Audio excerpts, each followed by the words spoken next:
Welcome to Living Life and Love. I'm your host, Mark Braxton from Raleigh, North Carolina. This is a global vitiligo awareness and education podcast. You hear the true and authentic stories from people living with vitiligo. Yeah. You'll also hear from their loved ones, medical professionals, licensed mental health therapists, relationship counselors, global vitiligo support foundations, organizations, community leaders, and so much more. Stay back and enjoy living life in love. Once again, I'm your host, Mark Braxton from Raleigh, North Carolina. Welcome to Living Life and Love. I'm your host, Mark Braxton from Raleigh, North Carolina. On today's show, I have Deairrah, and we're going to get into some of this vitiligo conversation, all this other good stuff. But before I get started with that, Deairrah, welcome to the show. I know this is your first time. Thank you. Now, before we really jump into our conversation, I would like for you to introduce yourself officially and maybe tell people where you're from and just one other thing about you, and then we'll dive into the conversation. Okay, my name is Deairrah Reese. Everybody call me Miss Reese. I am from Alexandria, Louisiana, and something people don't know about me is I'm a sucker for vitiligo awareness and advocacy. I'm a big sucker. I try to act like it ain't that big of a deal, but it's that big of a deal to me. And I am such a lover girl. Like, I like people. I love people. They get on my nerve, but I love them. All right, well, Deairrah, thank you for that. And what a lot of people don't know about me, I'm an introvert. They're like, he's not introverted because he do all. I like people, but only in small amounts. Yeah. And when it comes to large events, I hate it. But guess what? I'm gonna rock it out on Friday, Saturday, and Sunday because when I'm on the stage, guess what? Everybody else is on the floor. That's the difference. Sorry. Yeah. But yeah, and you said you're a big sucker for advocacy for vitiligo awareness and education. I try not to be, but I am. And I'm always trying to find different ways to explore and to share and, and be creative with it. We don't always have to be like, oh, vitiligo awareness, and here it is. Let's be fun. Let's have fun with it. Right. So let's talk about that since you brought that up. Why are you an advocate for vitiligo awareness and education? Why? What is it about you that makes you connected to the community? What makes me connected to the community because I've been dealing with it for 25 years now. So back then there was nothing, like no type of advocacy. There was no type of treatment, no type of knowledge whatsoever. And as I got older and I started accepting that this is just my life, this is what it is, not knowing that it will be a reason behind it later. I just kind of accepted it, and I dealt with it in a sense, and how I dealt with it was not dealing with it. Right. So when I started embracing a little bit more and just kind of dealing with it, not dealing with it, it became a little easier. That's when shortly thereafter, and I don't mean shortly years, because the time went by, because life don't stop because you have Right. tribulation. It just keep going. You learn how to pivot. You learn how to keep going. You learn how to accept it for what it is, and again, keep going. So I just kept going, and as the time it went by, because like I said, don't stop, and it just things started coming up. Different support groups I've noticed. And now we're in a phase where there's medicine for it. Those options back then when I started going through it. And so what made me want to be an advocate and advocate so hard for it is because I wanted people to know that with time, everything gets better. Time heals everything. Yeah. I'm a firm believer in that time heals everything. And I don't want the people that are going through the vitiligo stage early, like them having the early stage of vitiligo, I don't want them to give up because it's just the beginning, because little do they know it get easier with Yeah. time. Yeah. Now, I'm gonna tell you what's crazy. when I went to the scientific symposium in Denver, I was on the stage and they asked me the question. They said, "Well, why did you get involved in advocacy?" I was like, "Well, I'm gonna be honest with you. I didn't want to be an advocate. I didn't want to be a part of a community. Yeah. Not until I had kind of no choice. I had a student that needed support, and the mom asked me if I can support her daughter in any way, and I'm like, look, I'm not even good myself, but it allowed me a chance to put together a presentation to talk about vitiligo, what it is, what it isn't, and how to give, how important a support community is. Um, and at this stage of my life, I say I'm an advocate because I want people to know about vitiligo. I want people to understand that it's not contagious and that there are treatments and some work better than others, and like all this stuff. Because like you said, 20 plus years ago, there was not a lot of information. There were no communities that I saw of. And now we are connected to the doctors and researchers. So we're on a different level now. Yeah, I agree 100% with that, which is good. And what I learned with this advocacy is, like, you don't get to pick, am I for it or I'm against it. If you're going to advocate, you're going to advocate. You're going to support them if that's what they want to do as far as treatment. You're going to Right. they don't want treatment. Like, you advocate for the cause, not the solution to the cause. Absolutely. And here's the thing, solution, because I had people ask, well, why haven't they found a cure yet? Well, for one, it takes a lot of research. And Right. with research, it takes a lot of funding. And a lot of that funding comes from the federal government. And if those grants and things have been cut, then of course that lowers your research outreach. But also, with that research, you got to have a firm understanding of the body. And as we're knowing or learning, they're still learning about the body. After all these years, we think we would know everything about how our body works, how our immune system works, about any illnesses or diseases. We're finding out we're just at the beginning stages of this. But not saying that we're not going to learn how to cure it. It's just that we're still learning about melanocytes, discovering new melanocytes, learning about the hair. Why does the hair so different? Why does the treatment only work on the hair on the face, really, and maybe a few other areas of the body? But why is it so hard to treat the hands, feet? Like, it's all these things that go along with advocacy and learning and education. And I feel like we're just starting. At this point, it's going to start rolling faster and faster, and we're going to have so many more discoveries. Right. Right. Now, when you were going through your vitiligo process, I'm gonna call it a process Mhm. because for a lot of us, we think, oh, you get vitiligo and there's a community there, somebody here, you might run into somebody. What was your experience like? And first of all, what age were you, if you don't mind sharing that, when you developed vitiligo? I was 7 years old, and it's 7. a patch on my, I think it was my leg. It was on my leg, and it just kind of roughly started spreading throughout my All body.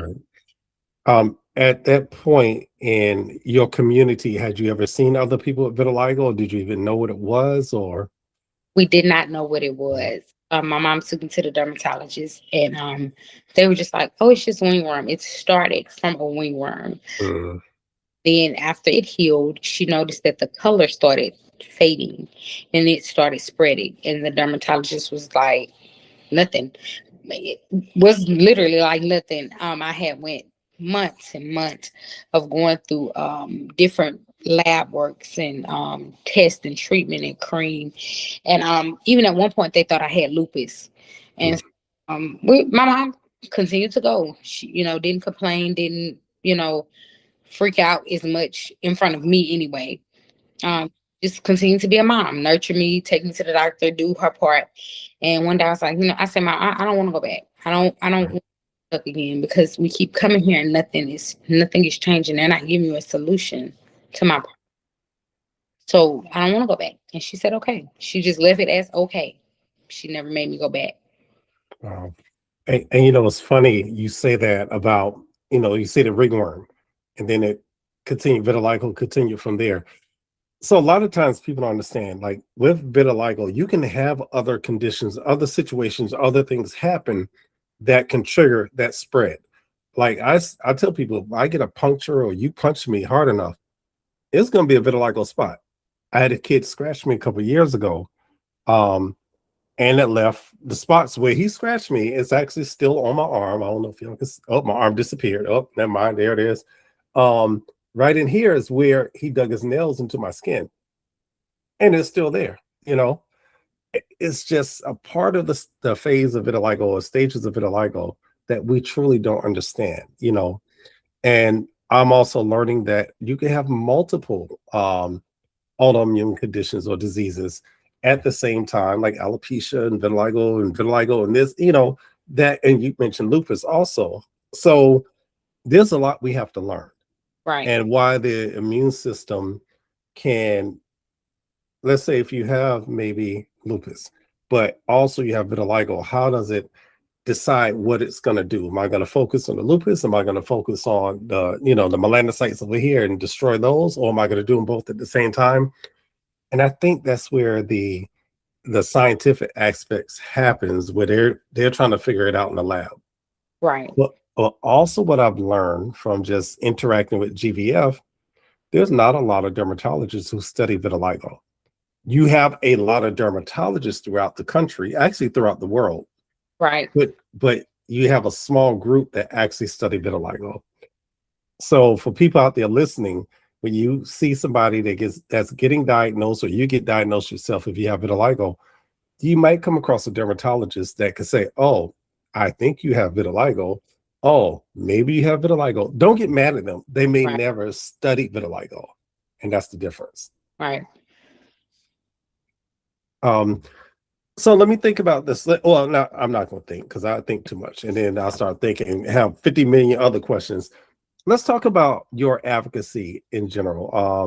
Do you have your community, and you have your program that you're doing? I'm not going to tell the name. I'll let you tell us. Tell us about your programs and your community. So I have in my community what's called Mask Off. It is a runway show, a fashion show. Let me say that. And what the fashion is just anyone that have albinism and vitiligo, we come together and we get on the runway show, on the runway, and we have a show. And what that is, it's just raising awareness about vitiligo and albinism. All Mask Off. And like I say, I'm a girly girl, so everything is really, really girly and glittery and stuff. That's just my person. But I wanted to raise awareness in a fashionable way. And there is no certain way to walk or no certain way to be. It's just you genuinely, unapologetically being yourself, embracing who you are, what you've been through in your own fashionable way. And I usually host the shows here in Alexandria, and I have a really good support system here in Alexandria. I'm so thankful for that. My family is always supporting me, and that's just how I advocate. Right. That's just my way of advocating through fashion. Absolutely. And I mentioned that the other day, that everybody has their own way of advocating. Sometimes we think it's through giving presentations, or, you know, talking to people in public when we see somebody, hey, better like, oh, you know, everybody has their own way. And I'm kind of rediscovering my own way through poetry, music, putting together videos, and just having fun with it, because I feel like, yes, I can talk to students all day, but sometimes I don't want to talk. Here, just listen to this. This tells a story, you know. And we'll get into that towards the end. I'll save that towards the end of my little project. So with that, you are also involved with Vitiligo. Can we talk about that a little bit, and all the things you've done with them? I've been working with Vitiligo since 2019. I'm actually Sharon's deputy director, and I'm over her youth and her team. And I have the Louisiana chapter. So I have like 3 roles in Vitiligo. Vitiligo is what actually paved the way for me. I will always have the utmost respect for Sharon. I hit Sharon up when I had my first runway show. And I was like, I'd love for you to come down and help me out with this. And so she was like, who's your sponsors and who do this and who do that? And I was like, lady, I don't know nothing about that. I just know I'm doing this out of my pocket, out of my money. I don't know anything about that. And she was like, can you afford to fly me in? Fly you in, ma'am. I'm from Louisiana. We don't vitiligo is down here like talking about this is just something I'm trying. I don't know all that. No, I can't fly you in. And when we talked, she was just like, "Oh, baby girl," she said, "I got a lot of work to do with you." I was like, "Okay," and she was like, "Let me just, give me a little time, and I'll get back with you." I didn't think that the lady was coming. When I tell you Sharon came down and showed up and showed out for me, and she was the MC, I didn't even know what I was doing. I was just playing a mask off blind with no plan, no itinerary, no nothing. I was just going right off the brain, and everything fell in line. If it was so smooth, a smooth selling, and I was so stressed out through the process. And I told Sharon, "This is just the one hit or quit. I'm not doing this again." I'm in the back room coming back from having a meltdown, and I hear Sharon go, "Yo, this is our annual. We'll see y'all next year." I couldn't fast enough. Annual meeting every year. I was like, "I'm not doing that." Whatever Sharon say, okay, but I just want y'all to know is nothing else happening again. And Lord and behold, I ended up doing, mask off again. And after that, we just kind of connected. And she was like, "D, I see your vision. I see your work. I see your ethics. I see your heart." She was like, "I want you to join the Vitiligo team." I was like, "Me?" And she was like, "Yeah." I said, "Okay." And that's now I'm here. And so it's like we are two peas in a pod. Like it's not, it can't be Sharon without D or D without Sharon. Like Right. we are it. Like we are one. We married. I tell her all the time, that's my vitiligo wife. Like it ain't no her without me and me without her. It's us together. Both of us are neither one of us. And really that's how it's been. And I think the first time I actually met you and Sharon in person was when we had the men's conference, not conference, but the men's summit in Yeah. Atlanta. Because I seen Sharon, I think we may have talked before. I maybe have even interviewed her before. But to see people in person, because for me, I didn't know anybody outside of North Carolina, outside of Raleigh, and then I started getting to know people little by little. And then once I learned Sharon loves anime and all that, I was like, "Oh yeah, we gonna have to talk." So we did a podcast early on when I first started a YouTube podcast, and in our geeky selves, and we didn't even care what anybody thinks. We're gonna be geeky, we're gonna be nerds, we're gonna be whatever you call us, but we're gonna have fun doing it. Right. And that's Sharon in a nutshell. That she's gonna have fun. Oh yeah, Yep. absolutely. She's gonna work, but she gonna Yes. the business done first, but she gonna work. And she gonna have a straw hat on too. That's right. I'm sure she gonna hear this, and she knows that straw hat. And what is it? One Piece. That's her favorite. I'm gonna like that, man. I can go on and on about her, but she paved the way for me. I would Yeah. never her credit and give her flowers because she just invested in me. And I know that word sounds a bit much, but that's just what it is. Take something under your wing and literally you invest and take time with them, money and time.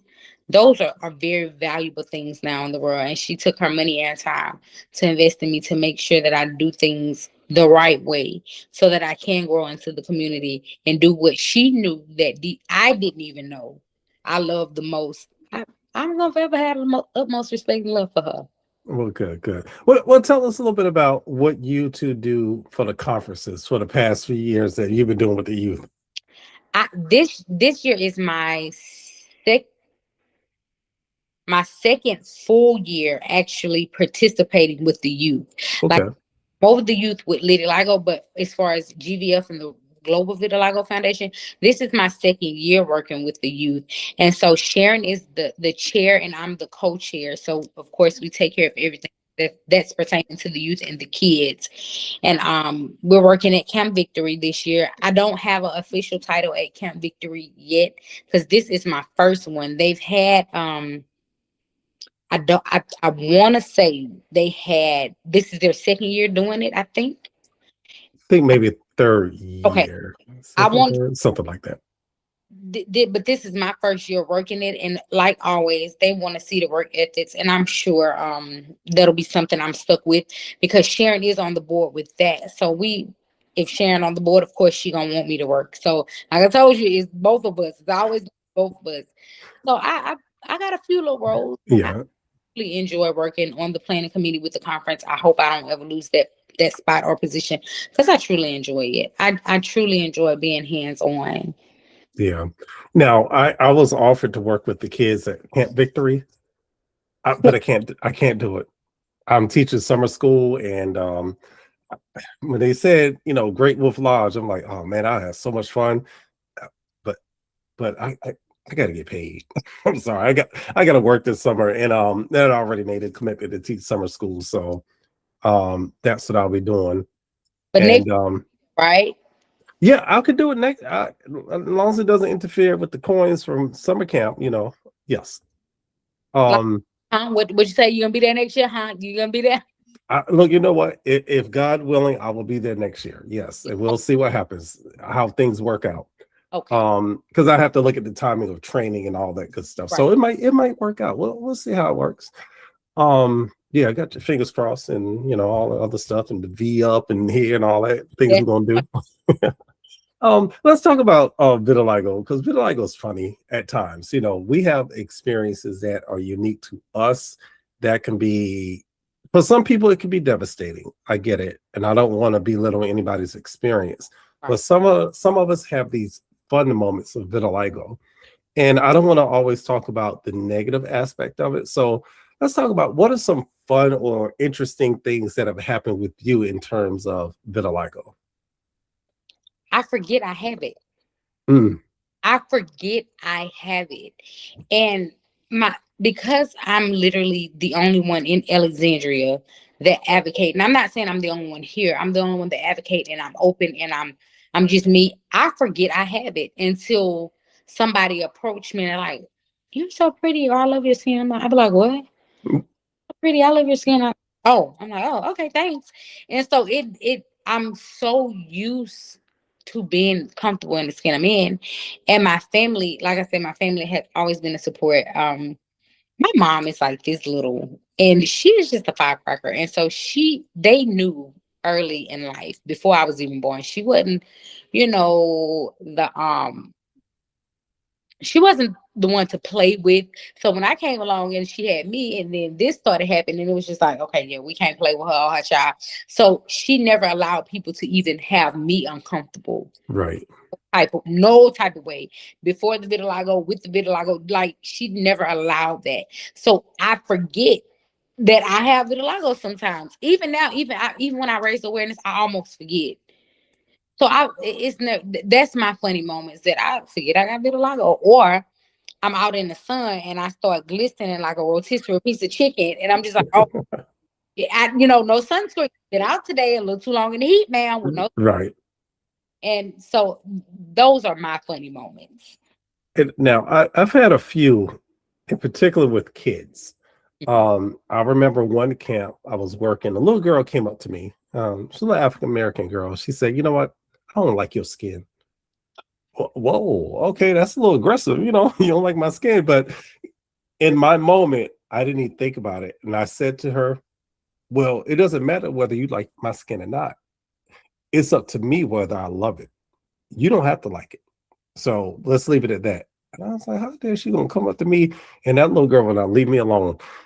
Mr. B, stop touching my skin. What's wrong with you? Like, she would Right. just come up and start touching. And I think that was her way of trying to learn about vitiligo and not knowing what to say. But when I said what I said, that changed her whole outlook. She would not leave me alone. Man, go over there and go sit with somebody else. Bother somebody else. Touch somebody else's skin. Leave me alone, man.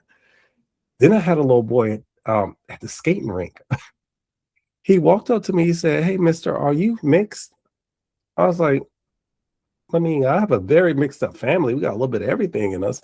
He said, "Yeah." He said, "Because your skin is black and white." Oh, oh, oh, I never thought about that. I was like, well, I'm not mixed. I have vitiligo, and it's a condition that causes. And I gave him the whole spiel. It makes my skin white and blah blah blah. He said, "So that means you're mixed, man. Can you go find your camp? You ain't supposed to be over here talking to strangers. Go on somewhere." Right. like little boy. But in his mind, I was mixed. Yeah. And I was like, "Dang!" So that's how some kids process. I'm like, that's cool. And I've had some uncomfortable moments. Yeah. Not really in a bad way, but I remember going to Winston-Salem, and I was at like the Dollar Tree or something, And I was buying something, and the lady behind the counter, as I went to give her my money, she kind of grabbed my hand and she's doing all this stuff. And I'm like, hold on now. Relax. Yeah, I'm like, what's going on? Because I'm being harassed, in Dollar Tree. And she's crying. And I'm like, okay, I don't know what just happened. I don't know what's going on. But she finally stopped and she said, I do apologize. She said, my dad had vitiligo and you look like my dad and blah, blah, blah. Yes, but can you warn me first or somebody? Because I didn't expect to go walk in the Dollar Tree and get the hand rub and somebody crying. I'm like, what did I do? I don't know you. But I get it. For some people, it is emotional to see somebody who favors somebody else or has vitiligo because it can bring up memories. I get it. Now, were there any tough moments living with vitiligo that you experienced? The tough moments were in school, but of course, I had to keep maximum security. I had a few friends. This every high. It started in junior high. Junior high, I had my friend Danielle. She's my sister now. That's my sister. Her name is Danielle, and then I had Frank. And those two were in junior high. Were it, And I had another friend named Brittany. Those were the three that were just like they were rah rah. They did not play that staring at me, treat me Right. kind of way. They just didn't play that. And it's another a young guy who at the time was a young guy, but his name was Kadarius, and he was in the 6th grade, and that's the young gentleman that told me I was beautiful and I was unique. And it was like every time he would see me, he would like gasp for air, and I thought he was like gaslighting me. But Right. I thought he was gaslighting me, but he's also he can draw. He can draw, and he's a writer. So he's seen a beauty that I didn't understand. If it makes sense. And so with the four of them, like I said, the toughest times was middle school. With those four, I called them my maximum security team. They played. They didn't play. And I think that's important. I know a lot of times we do talk about kids and bullying and having a rough time in school, but I also feel like as the adults, if we're teaching our students how to respect other people with their differences, and it's not always a disability, but just being different, then I think as they get older, they will grow older and become adults that learn to respect others also, because none of us are the same. Not one person.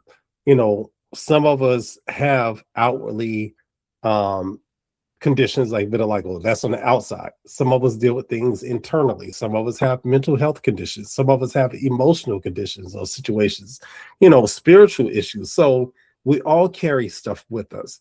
But it's about respecting the person and looking at their humanity.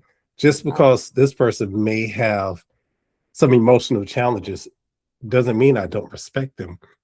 I just need to have a better understanding. What are those triggers? What happens? How Right. can I support you? And I think that's what vitiligo also. People have to ask those questions like, how can I support you on your journey? Because I might have a moment where I'm good. I might have a moment I go outside and be like, nope, I don't want to be around anybody, you know, and they don't, if you don't understand it, you're going to take it as this person's being standoffish, or they think they're better than me. Or maybe I do. No, no, I'm kidding. But I'm just saying. Hey, if I done dressed up, if I look good and I'm smelling good, I'll Mhm. be better than you for a second. Then I'll be back in my bubble, not caring. Exactly. Throw on that suit, you be like, yeah, I'm good, good. Feel like James Bond now. Yeah, with the spots. So let's talk. We're gonna get close to the end. I want to talk about vitiligo and being creative with our spots. She mentioned the gentleman that would draw, and as an artist, and I'm saying even for myself, we see the world differently. Um, where some of us see spots, some of us see a work of art. Some of us see this, and others see a way of being creative and making and normalizing vitiligo. And I think that's one of our goals as GVF, the North Carolina Vitiligo Support Community, and other communities, is just normalizing that we're people first Right. and we have spots, you know? And I wrote a poem recently, and I turned it into a song called "Look Past My Spots." And to me, every time I listen to it, it tells the story of, yeah, you see me, you see what I look like on the outside. There's no denying. You see I have spots. When I wear shorts, you see my legs are white and brown. Yes, you see all that. Can you look past that? Can you try to find out who I am as a person? Because every person with vitiligo out there, I'm talking about every person around the world, there's something unique and special about them besides their skin. And I think we need to do better as a society and as a community to dig into who these people are, because sometimes we see vitiligo and that's all we see. Right. Oh, yeah, that's my vitiligo brother. Yeah. But what else do you know about them? Can they sing, dance, or they are a business person, art? Like we come with all these other talents. And I don't want, and this is just me saying that, I don't want our spots to outshine the spotlight on other things that we can do. So you see what I did there, spots and spotlight. I try to connect it just like that. Yeah. That's my little weirdness right there. But seriously, I really want us to start showcasing who we are as people and things that we can do beyond just, what we could see. Most definitely. Now, do you sing, dance? You write? Everybody got talent. Oh no, you don't want me to sing. No, I asked. I didn't say because I don't like to sing either. Don't want me to dance. I think you should keep me being the I'm very good. I'm a chaos coordinator. Like Hmm. I can clean up chaos. And I hate it. That's the crazy thing. I don't like unorganization, and I organize things very well. I'm a really good planner. And when it comes to the medical field, I'm very good with insurance and paperwork and things of that nature. Yeah, and those are things not everybody can do. Yeah, And you talk about planning. Not everybody has the skill to plan events and activities and things like that. And those are some of the talents I'm talking about. Like sometimes in our community, I think we just see each other as vitiligo people. That's right. it. And without really talking to each other or exploring outside, we'll hire somebody else to do something that we can do. Like we want a public speaker, let's go hire somebody, but yeah, we can do it. We want somebody to create something, design something, we'll go pay somebody over here, but you got people in the community that can do that. And that's what I was just thinking, like we all have talents. Sometimes it's hidden talents. Sometimes we don't always show people what we can do because we get outshined by our skin. Because I know I can be a little shy like that. I don't know if you want to call it shy, but you're like, I don't want to put this out, I don't want to do this because I'm just a person, I'm just a teacher, I'm just this, but we're more than that.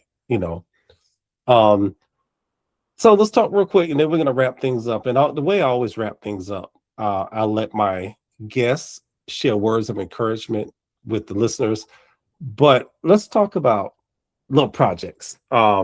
It's like kind of a shameless plug. So advocacy for this month, as you notice, I've been putting out little projects after project after project. I started with the Marshall V, which stands for vitiligo, if you didn't catch on to that. And he was a lawman with vitiligo. It's a video I put on YouTube. It started off as a poem, then I turned it into a song, then I created in as a video. And I put a lot of work in it because I use all these different programs. I was cutting this and I'll take the person here and do this person here. I was like, man, I'm putting too much work into this. I could just pay for one program and have it do it all, but I didn't want to do that. And then but just different songs I put out, just kind of letting people know that we're multifaceted. We can do a lot of stuff. The latest one I put out was The Patterns of Love, a vitiligo love story. And let me share this. Okay, so back in 2020, right before the pandemic, I was talking to one of my good friends from college. I'm a Sigma and she's a Zeta, and we were just talking. And she asked me, "Are there any stories about vitiligo in relationships?" I was like, "Absolutely not." There's all these stories about kids. There's a lot of stories about kids, and there's some stories, personal stories, and then we have the books about facts about vitiligo. I said, I don't think I've ever seen one about relationships, She said, well, won't you write one? I am not writing no love stories. What's wrong with you? That's exactly what I said. I was like, no, no, dude, man, ain't write no love story. What's wrong with you? She's like, you write poetry. I was like, yeah. You write poetry about relationships and love, right? It's like, yeah. She said, well, write a story. I was like, I ain't writing no daggone story. As soon as we hung up, I started writing. I was like, all right, patterns of love. Came up with the title first because I started thinking about relationships and love and the patterns. And then with vitiligo, we have our patterns, our skin, but also as people, their patterns to how we date, relationship, things that happen.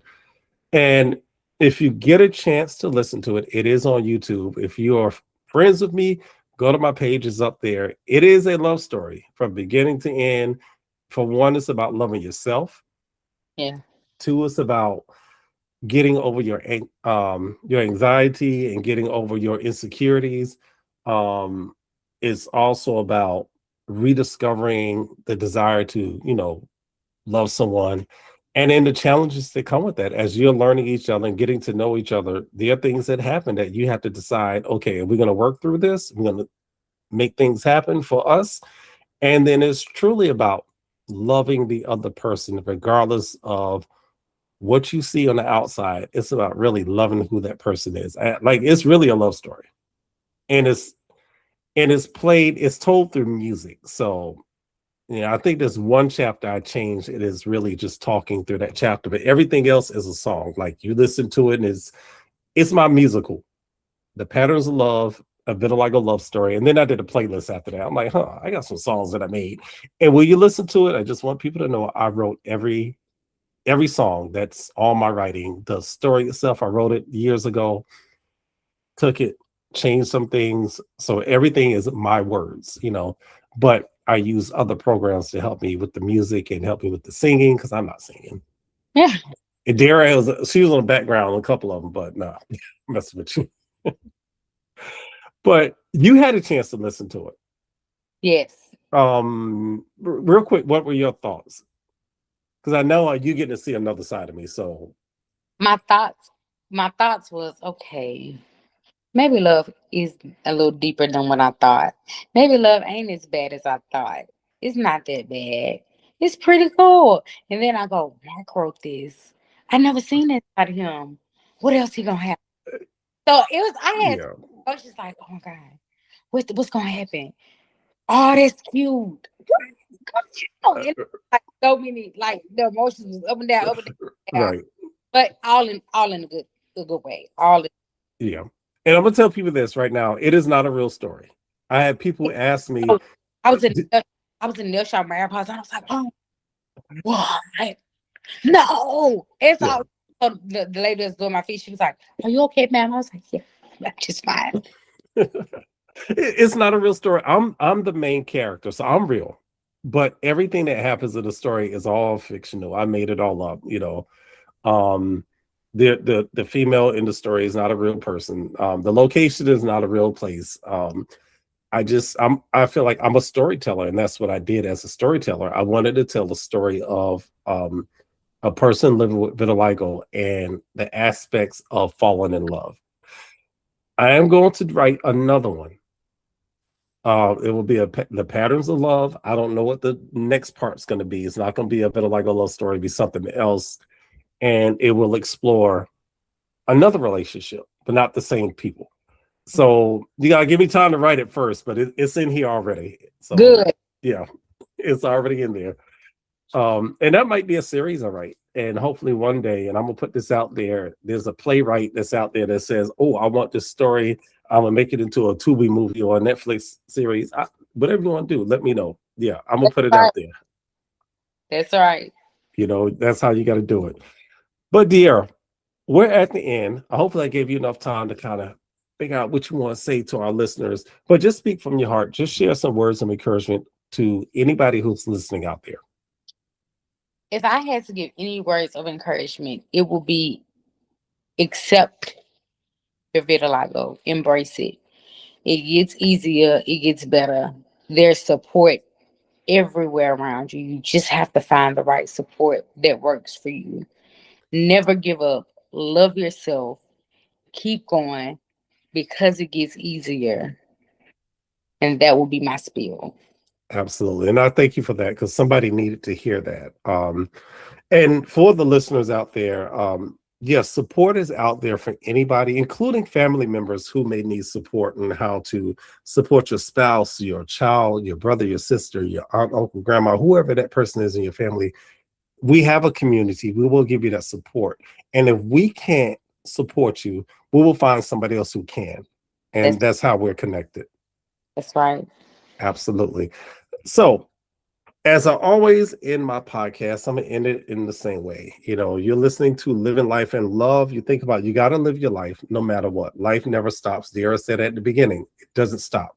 You have to keep living your life no matter what you're going through, no matter what you're looking like. Don't stop. Don't ever stop. And you have to do things with love. I always say you got to love your neighbor. I know sometimes it's challenging, especially your neighbor next door might be blasting the music at 3 o'clock in the morning. Like, turn that music down. I don't like that dude. No. But I'm just saying, still got to love that person. They might need that music. They might be listening to the Patterns of Love. You never know. So I know I'm just throwing it out there. But, you got to love your spouse. Love your children. I know kids sometimes can be challenging. Still love them. They're curious. They want to know. There's a big world out there that they're trying to get a grasp of, and sometimes they're not making the right choices. Your friends, your coworkers can be challenging, but still love them. And that stranger down the street somewhere, the stranger you just passed, a simple hello could be a sign of love to them because you don't know what people are going through.